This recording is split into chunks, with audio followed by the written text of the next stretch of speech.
Hello दोस्तों, welcome back to my channel home gardening and ideas. आज मैं बात करूंगी रोज़ प्लांट पर।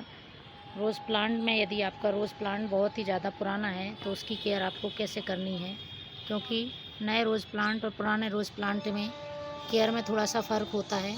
पुराने रोज़ प्लांट को थोड़ा हमको ज़्यादा ध्यान देना पड़ता है, क्योंकि वो उस तेज़ी से ग्रोथ नहीं कर पाता है जिस तेज़ी से नया प्लांट ग्रोथ करता है।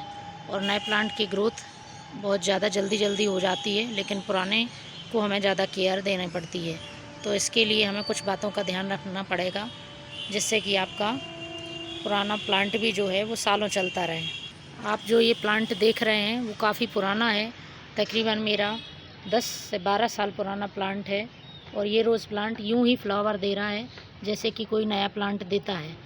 और ये 12 महीने जब ज़्यादा गर्मी पड़ती है तो इसकी फ्लावरिंग थोड़ी कम हो जाती है, बाकी पूरे टाइम इसमें फ्लावर्स आते रहते हैं। और इसकी फ्रेगरेंस भी बहुत ही अच्छी है। देखने में ये हाइब्रिड प्लांट लग रहा है आपको, लेकिन इसमें से खुशबू आती है और बहुत सुंदर सुंदर बड़े बड़े फूल खिलते हैं। तो इसकी हम केयर कैसे करते हैं, मैं इस पर आज चर्चा करूँगी।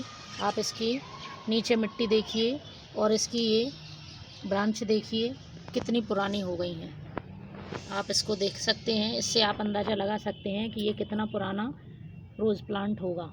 और मेरे पास ये ही नहीं, मेरे पास जितने अधिकतर रोज़ प्लांट हैं वो 10 से 12 साल पुराने हैं। इसके साइड में भी एक रोज़ प्लांट लगा हुआ है, आप इसको भी देखिए, ये कितना पुराना रोज़ प्लांट है। तो इनकी हमको एक्स्ट्रा केयर करनी पड़ती है, नहीं जिस समय चलते चलते और सूख के अपने आप मर जाते हैं। ये आप यहाँ देख रहे होंगे, इसमें साइड से जो टहनी जा रही है ये पूरी तरह से सूख गई है। और यदि आप इसकी प्रॉपर केयर नहीं करते हैं तो इस तरह से ये पूरा प्लांट सूख जाता है और ये ख़त्म हो जाता है। तो मैं आज आपको बताने वाली हूँ कि आपको क्या करना है। 2-3 बातों का ध्यान रखना है जिससे कि ये प्लांट आपके पास भी सालों चलते रहें। सबसे पहली बात है कि इनकी मिट्टी जो है, ऑब्वियसली कि यदि आपका प्लांट पुराना होगा तो मिट्टी भी पुरानी हो जाती है। तो आपको समय समय पर इसकी मिट्टी को चेंज करते रहना है। मिट्टी को चेंज करना मतलब आपको रिपोर्ट करते रहना है।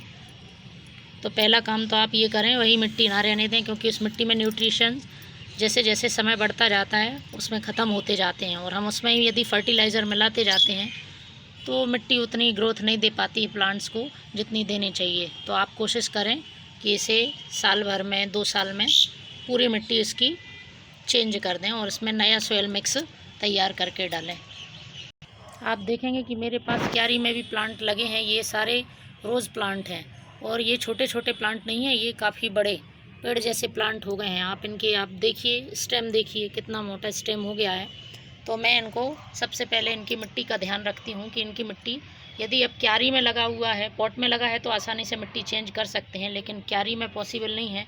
तो क्यारी में मैं क्या करती हूँ कि इसमें आधे से ज़्यादा हिस्से की मिट्टी निकाल के और नया सॉइल मिक्स इसमें भर देती हूँ। तो आप ये मिट्टी का ध्यान रखें। दूसरा काम है कि इनकी प्रूनिंग भी ज़रा सोच समझ के करनी पड़ती है, यूं ही हम प्रूनिंग नहीं कर देते हैं। हार्ड प्रूनिंग बहुत ध्यान से करनी पड़ती है। आप हार्ड प्रूनिंग तभी करें जब आपको लगे कि पौधा हमारा बहुत ज़्यादा बड़ा हो गया है या ग्रोथ कर रहा है। जैसे कि अब हमारे पास सिर्फ इतना प्लांट है, इसको हम हार्ड प्रून नहीं कर सकते हैं, नहीं तो ये ग्रोथ नहीं करेगा। तो आप इनकी प्रूनिंग का भी ध्यान रखें। समय समय पर मिट्टी की गुड़ाई करते रहें। और कोई सा भी ऑर्गेनिक फर्टिलाइज़र जैसे कि वर्मी कंपोस्ट है या काऊ डंग कंपोस्ट, ये आप इस प्लांट को देते रहें। इसको एसिडिक नेचर काफ़ी पसंद होता है, तो आप इस तरह से इसमें फर्टिलाइज़र समय समय पर देते रहें। तो आपके ये जो प्लांट हैं वो सालों चलेंगे और आपको गार्डन को एक नया खूबसूरत लुक देंगे। तो ये थी मेरी जानकारी। Thank you.